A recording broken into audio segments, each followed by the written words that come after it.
Welcome to Beyond the Breakwater, where just beyond the crashing waves of fear, discomfort, and doubt lies the greatest potential for life transformation. We want to guide you into the open waters where the calculated risk you take becomes the turning point for you or your organization to thrive. So draw up your anchors and prepare for departure in this week's episode of Beyond the Breakwater.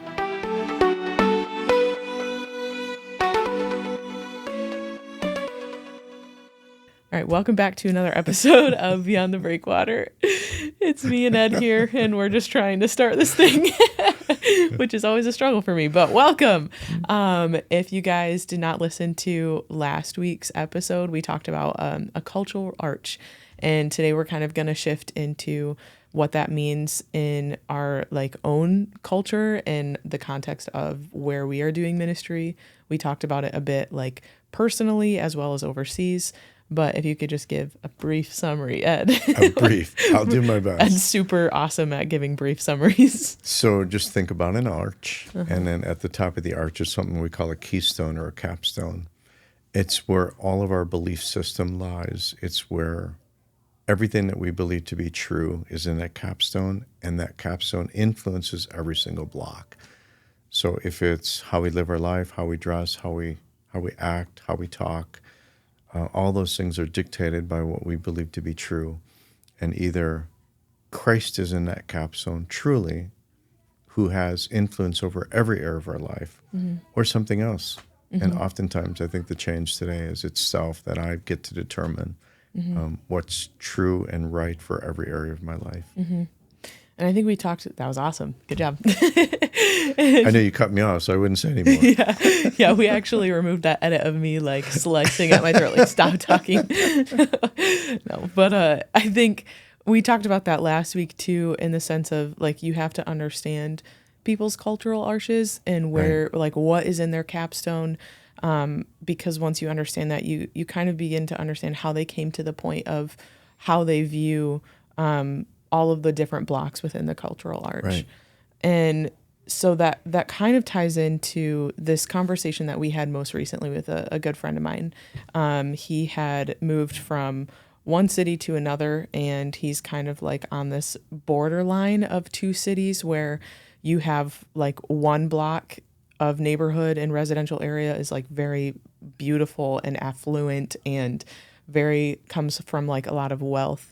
And then you cross just into the very next street over, and it is kind of the slums in a way, where it's a lot more, there's some more lower income, poverty. You have a lot of families who are struggling.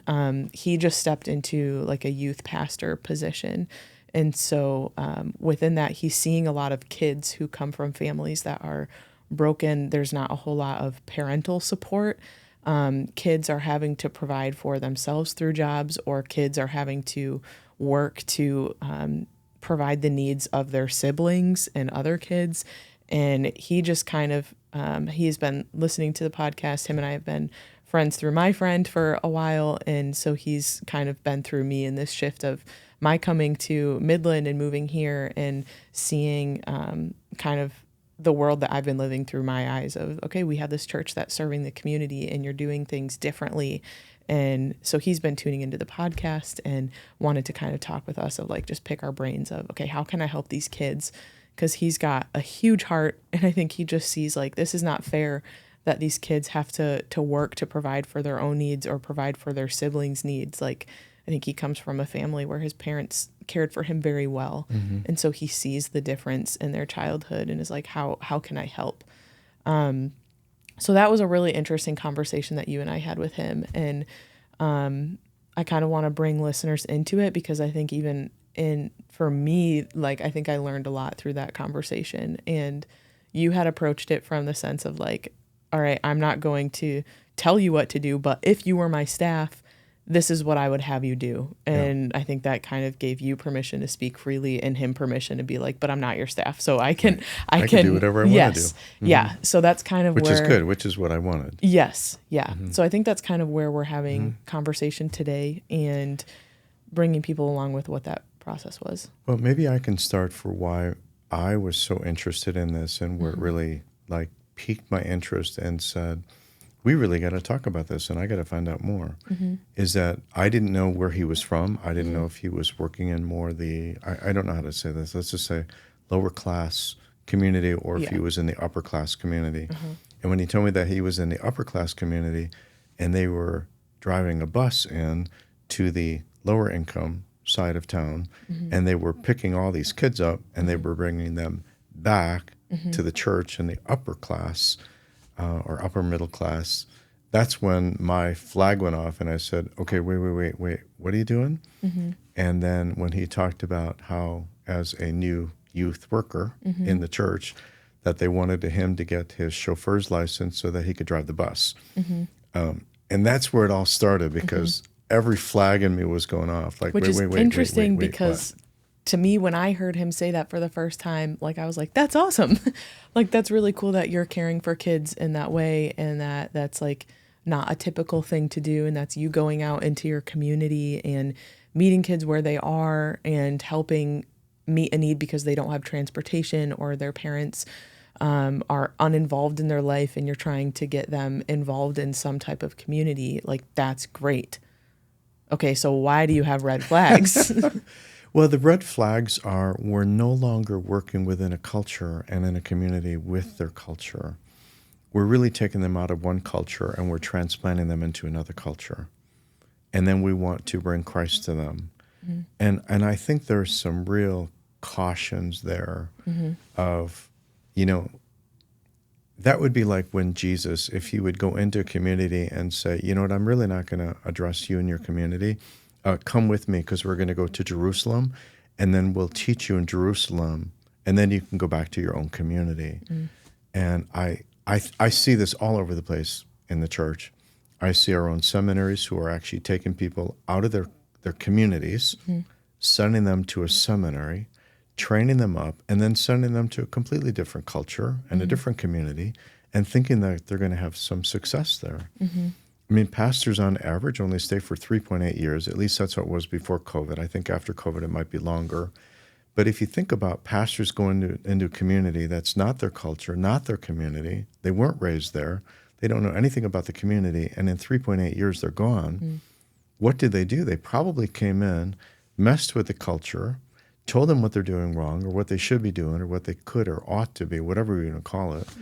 And I think they're messing around with cultural blocks in a church, and then they leave. And then what did they do to the church? Did they really help the church? Or do you come in, do you learn the culture? Do you learn the people? Do you learn the community? Do you learn? And I do want to go back, because I think the most important thing I ever learned in Guatemala was this, and I know we talked about this, you put your hands in your pockets. You come in and you just are the listener, you're the learner. You don't have a lot to say. You have nothing to give. You just want to be you. And you start there. And so I know with your friend, we were encouraging, go into that community. Get to know the kids. Which is like, so it's different. I don't think we think to do that, because it's like, for him, the church that he is at is like 8 to 10 minutes away from where he's busing kids. So I would have thought, like, that is my community. My church is in the community, but you have this neighborhood line of the affluent and the lower income, or the upper class and the lower class. And so even in that, there is a huge shift in culture and a huge shift of values and how a kid in a lower class might like spend their time versus how a kid in the upper class side of things might spend their time. Right. I think you have two different ministries. I think you have two different needs. I think the needs in an upper class ministry is very different than in a lower income where they're struggling to survive. And I think just maybe survival is a good word. It's not all that different from when we went to Grand Rapids and we were hanging out with homeless people. That was amazing. Now, I think we had two choices. We could bring them out of their homelessness and take them out of their culture and bring them into a shelter. And we could say, this is how you need to act, or this is what you need to do, or this is what you... And if we did that and we're not even homeless, see how messed up that is? And I think that's where well-meaning churches, Christians, like to do that. instead of we went out and we had a meal with them. Mm-hmm. We didn't change their culture. We didn't change anything. We just said, can we share a meal together? Mm-hmm. And remember when we were there? I mean, drugs were happening. I mean, there was I was none the prostitution. wiser. There was all the stuff going on right in front of us. Yeah. And we just were there to have dinner with them. Mm-hmm. And I think churches can learn a lot from just go and serve and love and be in the community and the culture where you are. Yeah. And I think you again have to answer the question of like, who is this for? Because when you look at like metrics, and I'm sure like a huge part of this is like how many kids can we bring into youth group, or how many kids can we bring into the church, and we want to see that attendance flourish, because I think we also believe that like the spiritual element of this, like Jesus in someone's life brings life change and redeems things and restores things. And so I think at the heart of it, that's what we all desire. Mm-hmm. But the how we're doing it is by the only way we know how is like getting them into the church. Mm-hmm. But like, would you be okay? Because like you had suggested to him, like you like get a bike, mm-hmm. either if you have a bike, or go buy like a $20 bike, get a bike and go like ride every single day. Yes. And go into that neighborhood and like ride around, see, are the kids playing outside, like knock on doors, like meet kids who are in that area. And we talked with him about like creating a third space, which there's this whole concept of like you have your first place, which is your primary home where you're living. You have a second place where you spend most of your time, whether it's school or work. Mm-hmm. And then there's this third place, which is a place that you just, it's a home away from home. It's a place that you can go, you feel safe. And so we kind of encouraged him, like create that third space in their community where they don't have to get on a bus, but they can walk to that place. Yep. And if that's how they're getting everywhere else right now, because they don't have transportation and their parents aren't involved and they have to walk to work, or they have to ride their bike to work, or ride their bike to the grocery store or to a laundromat, like wherever they're going, like create a space where they too can get to that place by how they would choose to do that currently. Mm-hmm. And the like, I think the tension that we feel in that is like, I think you hear that and you're like, okay, that's awesome. That would be really cool. But the reality is you're not increasing your church numbers. You're not increasing the number of kids in your youth group, or necessarily like the people in your church service. And so there comes this like sacrifice of numbers for exchange of life transformation. That's the key. Yeah. Let me give you an example of sometimes when you go into a different cultural situation, along the way, being in ministry, I would get invited, to people's homes. Sometimes they're very well-to-do, and it's still in my brain. Wait, what do you mean well-to-do? Very wealthy families, and I would get invited, and I would go, and you walk in, and it's all white carpet, and they would hand you a glass of red wine, and you sit, and I can just remember. I don't remember anything about the conversation that we had, because I was like a little scared, like, oh my goodness, what if I drop my glass? What happens if I, spill something, ruin something? Do I take my shoes off? Do I not take my shoes off? And I remember so many things that were permeating because I didn't know how to act, and I didn't know what to do, and I was uncomfortable a little bit. I didn't know what to do. That what actually happened in that meeting, I don't know. I don't remember. So I think sometimes when you take somebody and you put them in a context, and then you think, okay, this is life transformation, that's not really. It's very uncomfortable for somebody. But I think to go into that, like when I said, get a bike, a cheap bike, don't bring a really nice bike, because you already set yourself up as I'm different. And then you go, and it's not about numbers. It's about one, hanging out with one. Yeah. Most churches don't have that mentality. Like, what happens if we hire a person and in 10 years they reach one person? Was it worth it? Right. Well, when he gets to heaven, he would say yes. Or do we go for numbers? Yeah. Churches get caught up in that. I've been feeling that tension even in just last night. Like if you've been listening to the podcast, we've talked about the young adults ministry that I've been involved in. And we have very recently made a shift for it only to be a space where people can come and intersect and hang out and feel safe, like that third space idea, to not have anything structured as far as like faith-based goes, or we had taken a couple stabs at like, we did a prayer night and a worship night. And the shift that we had felt in that is leading up to that, we've done like spike ball nights, we've done bonfires, we did a Christmas party, like board games, card games, euchre nights. And there was this swell of like unbelievers who came because they needed community and they needed people, and they found it. Mm-hmm. And then we had a prayer night, and I had never seen a single one of them since. And so after recognizing that and answering the question of like, who is this for? We made that shift to just like, okay, there are already young adult groups in Midland that exist for believers to be developed and grown and discipled, and like to grow in maturity in their faith and do that together in community. So why would we recreate that space when it exists? Mm-hmm. Let's just allow this to be an intersection point and allow God to work within it.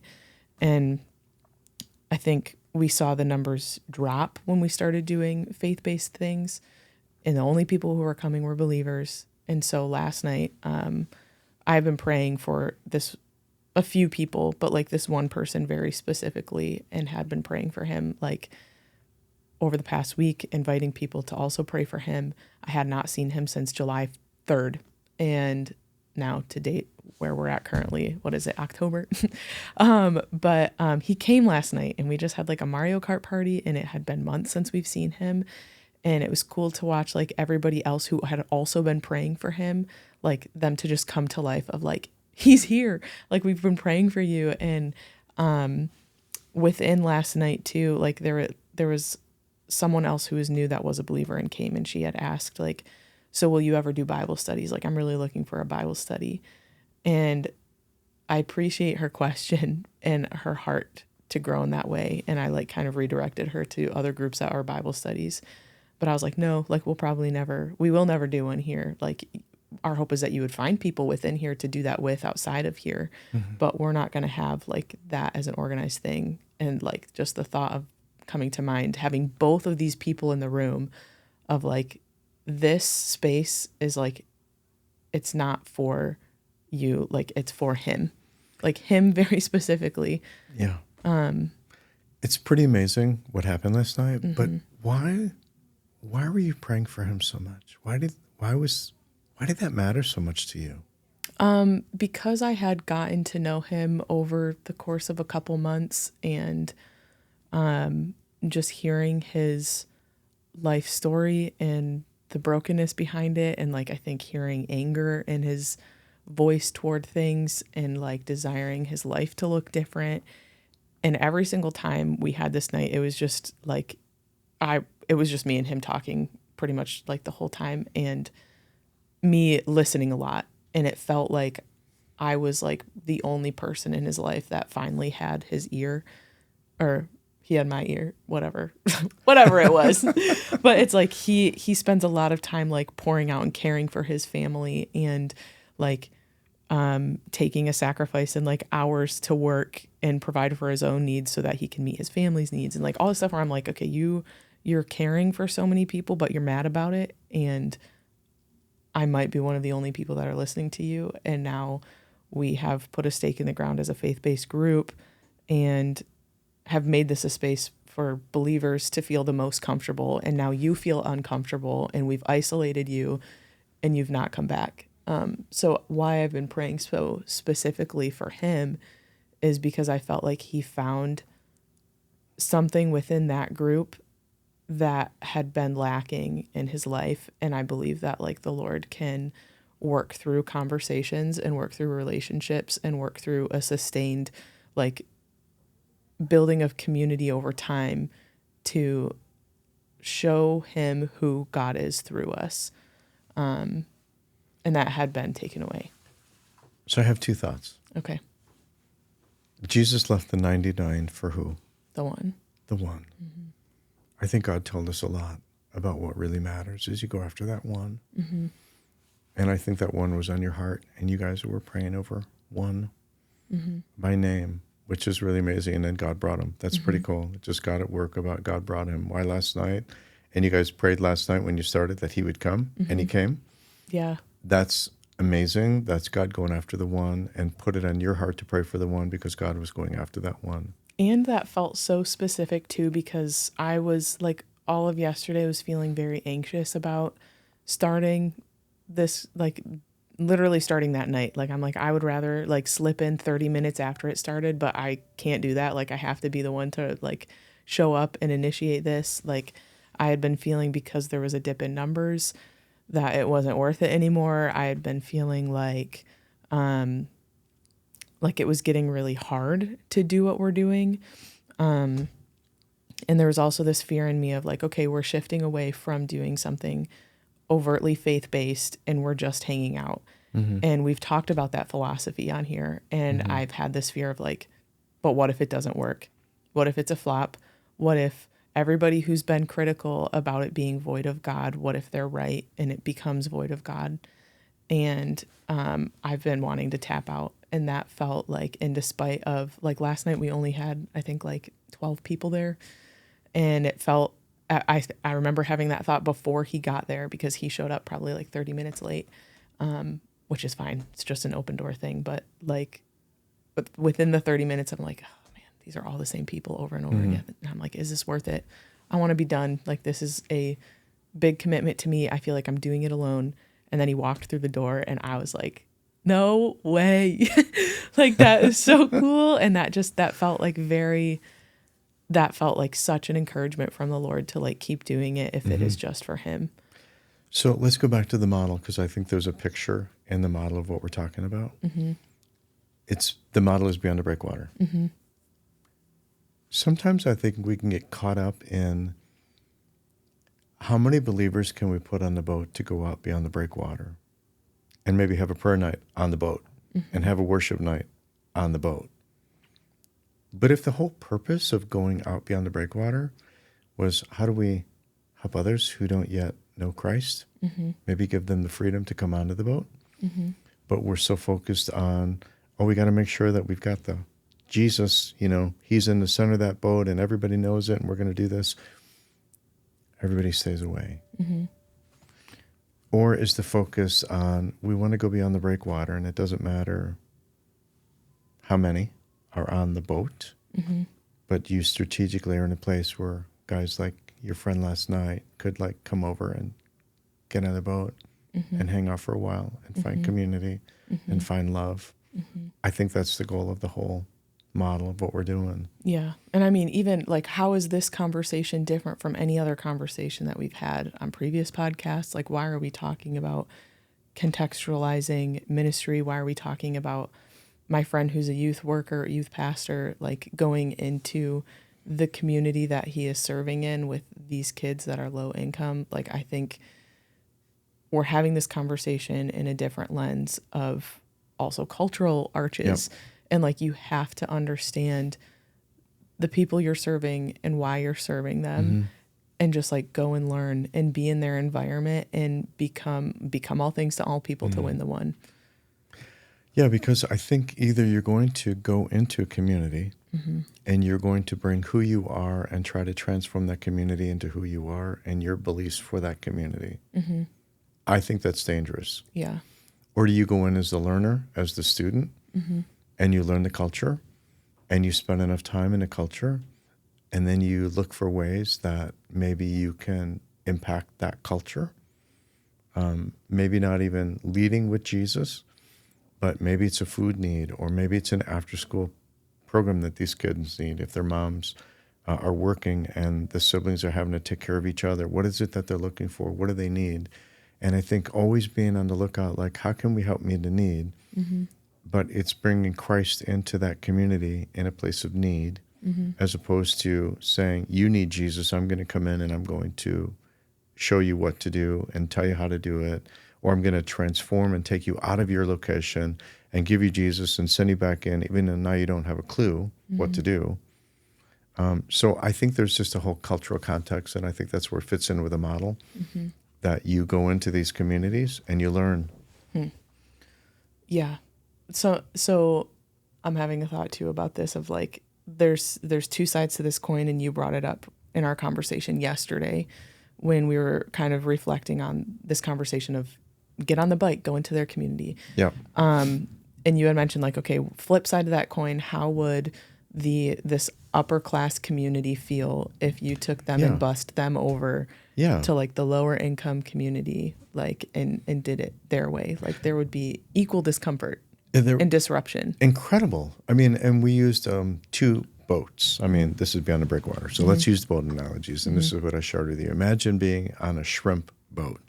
If you've ever just watched pictures of a shrimp boat, I mean, it's dirty, it's messy, it's hard work, it's smelly work.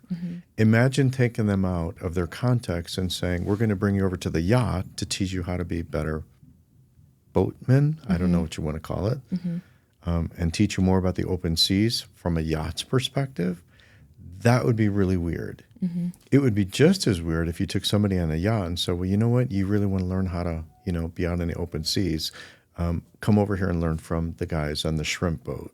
That would be so uncomfortable for both of them that you almost have to go and say, who are you? Oh, you're a yachtsman. Okay, well then let's bring you into a context of here's how you do it in this context. Or you're blue collar, you're a different worker. Oh, you're going to be more comfortable with a shrimp boat. Okay, let's bring you into that boat and let's teach you how to do this from a different perspective. So I think you're teaching the same principles of being boatmen or being, navigators out on the water, but you're in 2 radically different cultural contexts.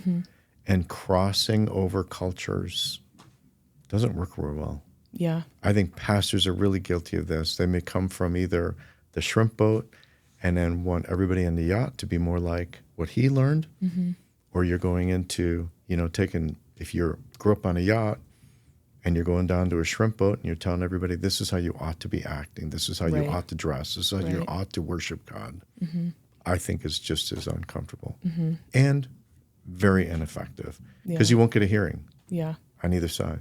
And like even in scripture, it's like Jesus talks about like he came for the sick. He came for those who need a doctor. Yes. He says, while you were still sinners, Christ died for us. Yeah. And so I think like we've seen this happen in churches where people enter and they are dressed for the best. They feel like they are like, am I really welcome here in the mess of my life? And what's interesting with this young adults group and having it in a more like neutral space, it's not affiliated with a church. Like those who are coming in who are unbelievers and like there is a way of life that they live and there's a way that they talk that is very different from the believer. There's a lot of swearing, there's a lot of vulgarness, there's a lot of anger that comes with it. And like I am actually very thankful that like they're able to enter into that space and feel comfortable being that way. Like I'm like you're not a believer. I don't expect you to talk how I'm talking or act how I'm acting. Like yeah, you should be doing all of these things in the way that you're living. But like then I've seen it too where it's like you have something in a church building and they come in and they know like this is how I am to be. Yeah. And it's like they let something like a swear word go and they're like, oh, I'm sorry, I shouldn't have said that. I'm in a church. But I think there is something in the beauty of someone coming in with all of their brokenness and their sin and recognizing that while we were sinners, Christ died for us. Yeah. You quoted it earlier, but I think it really fits when Paul talked about, I become all things to all people. And he was talking about when he's with the Jews, he acted like a Jew. When he was with the Gentiles, he acted like a Gentile or a Greek. And I think there's something to be said there of, we need to transform or change to fit in with the people that we're in or the people that we're serving with and try to learn who they are and their customs and their tradition and their culture. The beauty of the young adult ministry, you got to create a culture. So you created a culture and it's been challenged. Other team leaders are like, no, let's change the culture. Let's make it a believer's culture. No, we're going to have it a culture so that everybody can feel welcome. And if we're going to make anybody feel uncomfortable, it's going to be the believers to feel uncomfortable so that the unbelievers can feel very comfortable. And that's what you created, which is amazing. But you saw the need for community. Then you created a culture. And now you're defending the culture from the influence of churches. I know that sounds almost radical that we're saying this. Yeah. You're defending it from churches to become a church culture so that you can create a culture where anybody who isn't part of a church can feel like they're really welcome. Yeah, way to go, Lyndsay. I mean, that's what's awesome about what you're doing. It's hard. Isn't it funny? Why is it hard? Because who are you having to fend off? I mean, Yeah. Believers. Sometimes. It shouldn't be that way. But they're trying to change the culture to be like them, and you're trying to say, stop. It's not for you. It's for people who don't yet know Christ. We're creating a culture just for them. I think it, like I said this too, though, like, I don't think it's hard because I'm having to like fend off believers or like have differences of opinion and have my view be challenged, their view be challenged. I think that's all healthy. I think it's hard because it feels mundane sometimes. And I think that is what people wrestle with a lot, is like not seeing the numbers, not seeing the like reaction, the engagement, and it becomes very discouraging. And I don't think people know how to finish well. And I remember our conversation with Andre from South Africa, and he had said he bikes 80 miles, was it? Like every Saturday or regularly. Something. And he was like, people don't know how to bear through suffering and finish well. And that has stuck with me for a while. And it's like, I think that is very accurate. I'm watching people tap out of leadership. You're saying the average tenure of a pastor is 3.8 years. I think people, they enter into things and they get really excited by it and they're passionate and they see immediate results. And then there's a slum or a slow or a dip in something, and they or leave. it becomes hard and they leave. But even if there is a slowness or a mundaneness to it, I think like God still works in it. He goes after the one. He is gentle, and it's not always this crazy, radical, intense, dramatic thing all the time. But it is just this slow of how do we bear through others' burdens and pains and sit with them in that for the long haul, not just a really quick turnaround and pass them along. I think I'm looking at it from a different perspective because I've been here 16 years. And I think we really have come to understand this context, this culture, and how do we work well within a culture, and what kinds of ministries can we have in a culture that aren't just for one particular segment of the population, but how do we impact all of them? And I think that's been the fun for us. If we've really found some amazing ways to, how do we help people that are homeless, bringing in a vehicle into the garage, to how to help a family who is buying a new car and is willing to donate the car to somebody else. So how do we cross cultures and find ways within the cultural context to serve everybody? Yeah. How would you encourage a listener who is, I don't know what the question is, but like we're talking about contextualizing ministry. Yeah. What's the first step to contextualizing ministry?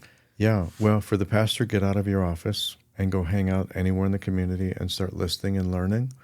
I think for church leaders to do the same, to become involved in a community and just listen and learn and ask questions and ask waiters and waitresses and what are the needs in the community. I know this is like a drum we've been beating for last year. Yeah. But I can't say it enough that the more that we listen, the more that we learn, the more that we're going to see where can the church or Christians find a very meaningful way to bring Christ into that people group in a way that's according to needs or an effective way.